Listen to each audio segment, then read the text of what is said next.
We're here with Joe Saunders at Frederick's Restaurant in Islington. Got a massive fight coming up in July on the undercard of Chisora Fury against Emanuel Blandamura. How much do you know about your opponent, Billy? Not a lot, really. See little bits of footage of him. He boxed in Germany. Probably been boxing a load of bums out in Italy, thinking build his record up. Finally, he's going to meet someone who's up there now, and we'll see how he goes against me. But the way I see him fight, I've got no worries with him. And this is going to be your first fight since September last year. You've obviously had the hand injury. You must be so hungry to get back in the ring now. Yeah, I am. I can't wait. I mean, I haven't even so much as put a sparred since then because I had a bit of a break. Then when I did finally start to get into the groove of things, I had an operation on my hand. You can see the scar. Done the tendon, but it's boxing. Things happen, didn't it? And it's got to crack on with it. Now it's getting on the mend. I've got a date. I've got a plan put out in front of me, and I've just got to go and see if I can walk the walk. And it's a different hand to your hand that's been injured before. I mean, does it get quite frustrating and annoying when you get all these injuries? It do, yeah. I mean, because I would have been European champion by now, probably. I would have owned my British title outright by now.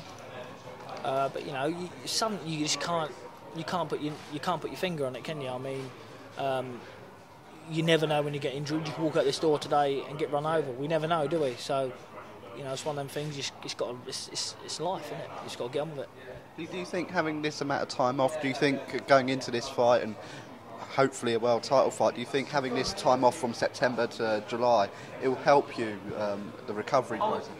When some people say, inactive ring rust, I had, since before my British title fight, I boxed 5 fights.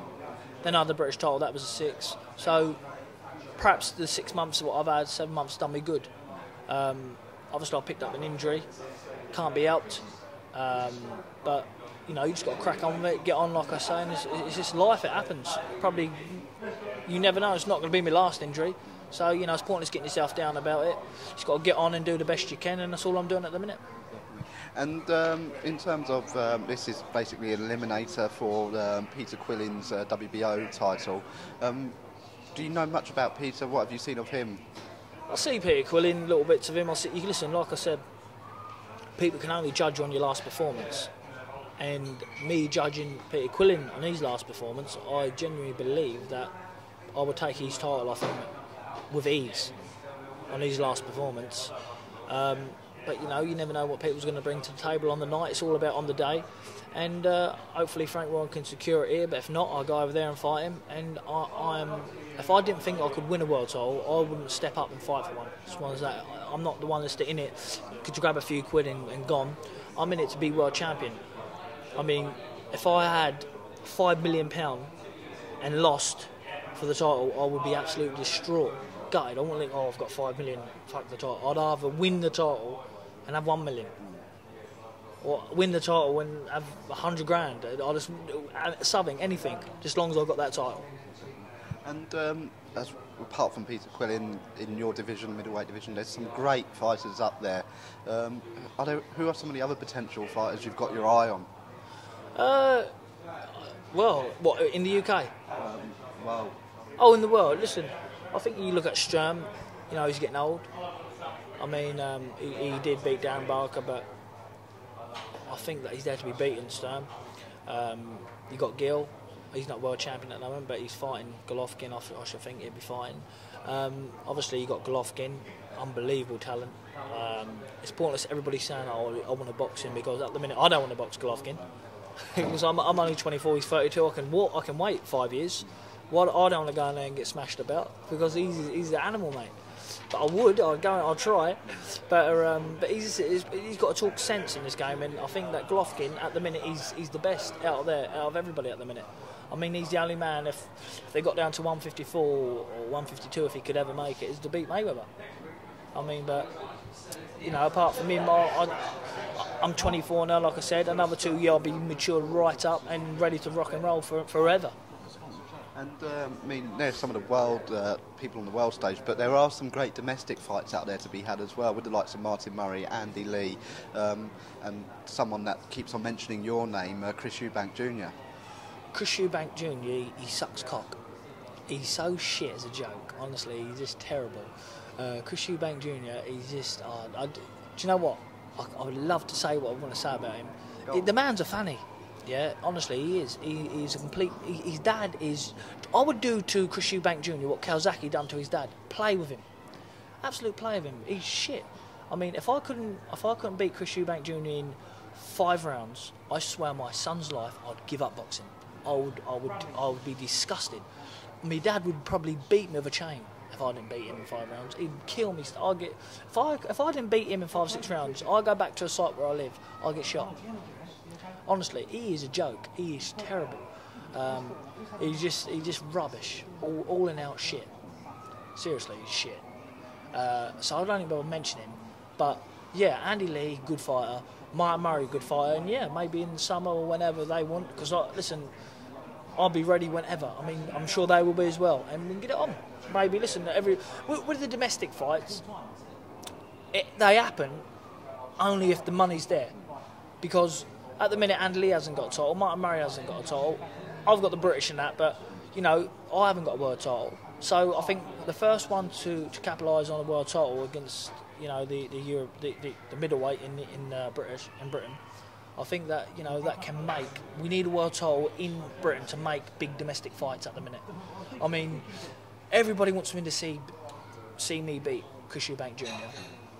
I'll tell you what I would do now. I'd ring Frank Warren today. Yeah, and I would say to Frank Warren, let the European title go. I don't want a European title. If Chris Eubank wanted, yeah, I would say to Frank, I don't want to fight for the European.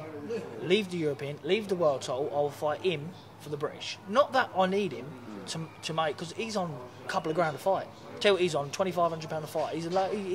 His dad helps him through carrying his little shitty bag, what he carries. Yeah, I would fight him tomorrow. I'd fight him on the July show if he wanted it. That's how comfortable I'm beating him. He couldn't tie my boots up. He's rubbish. Matter of fact, if I probably see him, I'd probably slap him because he's just arrogant. Gets on my nerves. I hate arrogant people, and he do rub me up. Listen, I am one of the best boxers in the game, I reckon, at middleweight. On your toes, not getting it slick. But I would make it a physical fight with him. I would go and stand toe-to-toe with him and have a war with him and have a fight. And let's see who is the best man. And you mentioned the world title there. There's a bit of a thing going on between you and Tyson Fury, who's on the same show in Manchester, who's going to be the first traveller to win a world title. Is there quite a bit of banter going on between you and Tyson with regards to that matter? No, Tyson, he's a good mate of mine, Tyson, and that. I mean, we've been all over the world boxing in the amateur game and that, and, you know, good luck to him. If he can win it before me, I'll pat him on the back and say good luck, because he deserved it. He works hard, you know, the same as I do, and I think that, you know, because we're two travelling boys, I think everybody is looking. I wonder who's going to win it first. We're both on the brink of it, and you know, I think it's just who gets that chance first. And you know, at the moment we're neck and neck. And you know, if he wins it before me, good luck to him. That's all I say to him. And it should be a great crowd in the Phones for You arena that night with you and Tyson, with the traveller community there. I mean, listen, I think there'll be probably, if they what do it hold? I think it holds about 20,000. Richard, what does the motorpoint? What does it hold? The arena? 5,000. 5,000? In Cardiff? No, in Manchester. It's not the Phones for You. Oh, Phones for You. What does it hold? Holds 20. 20,000. I reckon there's going to be 18,000 travellers there from all over the world.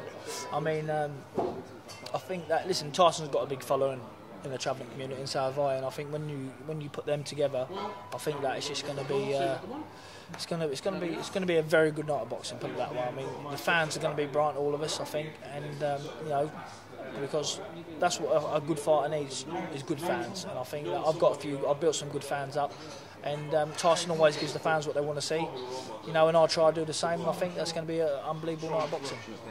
And going away from boxing, you're a big Arsenal fan. Massive game on Saturday, FA Cup final against Hull. Will you be there, and could Arsenal finally break that duck? If they don't do it, I'll give up. If they don't win this, I'll give up. They've got to win this title. If they don't, I don't know what's going on. I'll be distraught if they don't win this. You don't understand. If they don't win this, it's like, I don't know. Listen, that's all they've got to do is pick it up. They just got to go there, kick a ball around. Because listen, I'm not taking anything away from who they're playing, but come on. Let's see. Where are they in the table at the minute? I think they finished about 11th, 12th. Yeah, come on. Listen, they're not relegated, but let's just please, boys, come on, let's win this. Let's just try and do this, because I'll be close to suicide if this don't happen. My mates, listen, you don't understand the mates I've got. They're all Tottenham supporters and Manchester United and Chelsea and who are you? Not Tottenham. Oh, you're Tottenham. You're Tottenham. Who are you? Arsenal. Oh, it's just what I mean. Why ain't I chatting to him? Why ain't he got the mic? Why ain't I chatting to this man? See, this is it. No, all jokes aside, they've got to do it. If they don't do it, I'll be distraught. They've got to do it. I mean... if not, will you get in the ring and take a few of the Arsenal players, teach them a bit of a lesson? If they don't win, I don't know what I'm going to do. I don't know. If they don't win, I'm going to have to go and... I'm going to have to be the manager, aren't I reckon, listen, if they don't win, listen, if they wanted it, they could put me up front and just leave me there, and I guarantee you get 3 goals. Go on, give them a bit of a pep talk now before the game. This is going out before Saturday. If you don't win, you're a load of bums, and I will not be supporting you no more. I've got the kit. I'll be at the game with the full kit, full hat, boots, socks, wristbands, headbands, everything to match. Belly painted Arsenal with 2 pints of beer in my hand, ready for this. And that burger? And 2 of them burgers. If they win, I'll be, that's it. Forget the boxing party started. Nah, just want them to win. Good luck to the boys. I mean, as long as they go out there and do their best, hopefully we get the top. Hopefully we get it. Well, hopefully for you, Arsenal win the FA Cup and then end of the year, world title around. Well, that's it. Hopefully, maybe at Arsenal Football Stadium. Who knows? That'd be good. That'd be good. Cheers, buddy. Thank Top you so man. much. Nice chatting to you. Nice talking.